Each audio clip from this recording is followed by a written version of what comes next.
નમસ્કાર મિત્રો, હવે સાવધાન રહેજો. આગામી 12 કલાક એટલે કે 31 જુલાઈને વાર શુક્રવારે વરસાદનો મોટો દિવસ છે. રીતસરના ભૂકા બોલશે.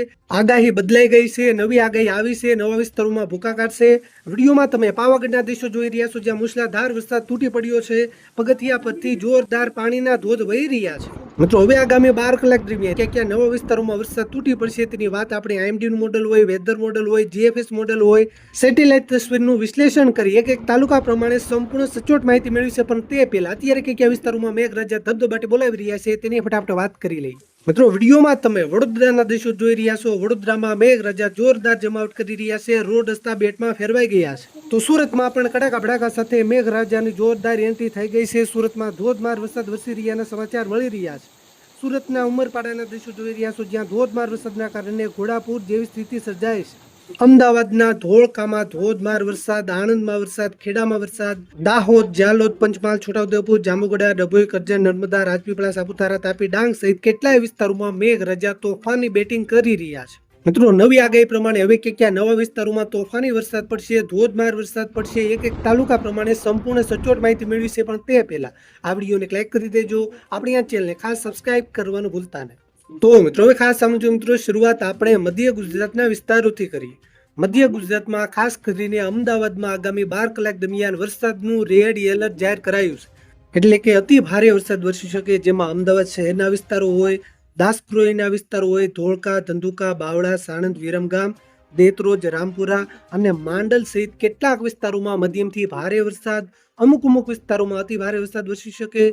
આ સાથે વડોદરા જિલ્લામાં પણ વરસાદનું રેડ એલર્ટ જાહેર કરાયું છે. વડોદરામાં વડોદરા શહેરના વિસ્તારો હોય, કરજણના વિસ્તારો હોય, ડભોઈના વિસ્તારો હોય, પાદરા, સાવલી, વાઘોડિયા, શેનોર, દેશર, સંખેડા, નસવારી અને જેતપુર, પાવીના પણ કેટલાક વિસ્તારોમાં મધ્યમથી ભારે વરસાદ, અમુક વિસ્તારોમાં અતિ ભારે વરસાદ વરસી શકે, કારણ કે રેડ એલર્ટ જાહેર કરાયું છે. આ સાથે આણંદ, ખેડા, પંચમહાલ, દાહોદ, છોટાઉદેપુર અને મહીસાગર જિલ્લામાં ઓરેન્જ એલર્ટ છે. એટલે કે આ વિસ્તારોમાં હળવાથી મધ્યમ વરસાદ, કેટલાક વિસ્તારોમાં ભારે વરસાદ, તો અમુક વિસ્તારોમાં અતિ ભારે સુધીનો વરસાદ પણ વરસી શકે.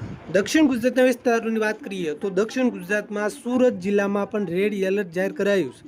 એટલે કે સુરતમાં સુરત શહેરના વિસ્તારો હોય, ચોર્યાસીના વિસ્તારો હોય, કામરેજના વિસ્તારો હોય, પલસાણા, બારડોલી, માંડવી, માંગરોળ, ઓલપાડ અને મહુવા તાલુકાના પણ કેટલાક વિસ્તારોમાં મધ્યમથી ભારે વરસાદ, અમુક વિસ્તારોમાં અતિ ભારે સુધીનો વરસાદ પણ વરસી શકે. આ સાથે ભરૂચ, નર્મદા, તાપી અને ડાંગ જિલ્લામાં પણ રેડ એલર્ટ છે. એટલે કે આ વિસ્તારોમાં પણ ભારેથી અતિ ભારે વરસાદ વરસી શકે. નવસારી અને વલસાડ જિલ્લામાં ઓરેન્જ એલર્ટ છે. એટલે કે આ વિસ્તારોમાં હળવા મધ્યમ વરસાદ, કેટલાક વિસ્તારોમાં ભારે વરસાદ, એકલ દોકલ વિસ્તારોમાં અતિ ભારે સુધીનો વરસાદ પણ વરસી શકે. હવે સૌરાષ્ટ્રના વિસ્તારોમાં આવી જઈએ તો સૌરાષ્ટ્રમાં ભાવનગર જિલ્લામાં ઓરેન્જ એલર્ટ છે. એટલે કે ભાવનગરના વિસ્તારો હોય, સિંહોરના વિસ્તારો હોય, ઘોઘા, તળાજા, મહુવા, પાલિતાણા, ગારિયાધાર, જેસર, વલભીપુર અને ઉમરાળાના પણ કેટલાક વિસ્તારોમાં મધ્યમથી ભારે વરસાદ, એકલ દોકલ વિસ્તારોમાં અતિ ભારે સુધીનો વરસાદ વરસી શકે.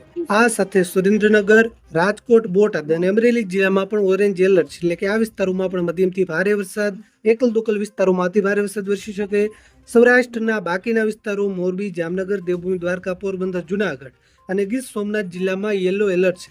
એટલે કે આ જિલ્લાઓના કેટલાક વિસ્તારોમાં હળવાથી મધ્યમ વરસાદ, એકલ દોકલ વિસ્તારોમાં ભારે વરસાદ વરસી શકે. કચ્છના વિસ્તારોની વાત કરીએ તો કચ્છમાં જીએફએસ મોડેલના માધ્યમથી માહિતી મેળવીએ તો ભુજ, અંજાર, ગાંધીધામ, માંડવી, મુન્દ્રા, નખત્રાણા, લખપત, અબડાસા, ભચાઉ અને રાપરના કેટલાક વિસ્તારોમાં આવતી 12 થી 24 કલાક દરમિયાન હળવાથી મધ્યમ વરસાદ, ખાસ કરીને 1 તારીખે આ વિસ્તારોમાં ભારે વરસાદ પણ વરસી શકે. હવે ઉત્તર ગુજરાતના વિસ્તારોમાં આવી જઈએ તો ઉત્તર ગુજરાતમાં ખાસ કરીને ગાંધીનગર જિલ્લામાં ઓરેન્જ એલર્ટ છે. એટલે કે ગાંધીનગર જિલ્લાના કેટલાક વિસ્તારોમાં ભારેથી અતિ ભારે સુધીનો વરસાદ પણ વરસી શકે. ઉત્તર ગુજરાતના બાકીના વિસ્તારોમાં પણ વરસાદનું આગમન થશે, જેમાં સાબરકાંઠા જિલ્લો હોય, અરવલ્લી હોય, મહેસાણા, બનાસકાંઠા, વાવ, થરાદ જિલ્લો હોય, સાથે પાટણ જિલ્લો, આ વિસ્તારોમાં પણ આગામી 12 થી 24 કલાક દરમિયાન યલો એલર્ટ જાહેર કરાયું છે. એટલે કે કેટલાક વિસ્તારોમાં હળવા મધ્યમ વરસાદ, અમુક વિસ્તારોમાં ભારે વરસાદ વરસી શકે. આ વિસ્તારોમાં 1 તારીખે ભારેથી અતિ ભારે સુધીનો વરસાદ પણ વરસી શકે, કારણ કે 1 ઓગસ્ટે આ વિસ્તારોમાં ઓરેન્જ એલર્ટ જાહેર કરાયું છે. પળેપળના સમાચાર તમને આવી જ રીતે સૌથી પહેલા પહોંચાડતા રહીશું. તમારા વિસ્તારમાં વરસાદ છે કે નહીં, વિસ્તારનું નામ લખી નીચે કોમેન્ટ કરવાનું ભૂલતા નહીં.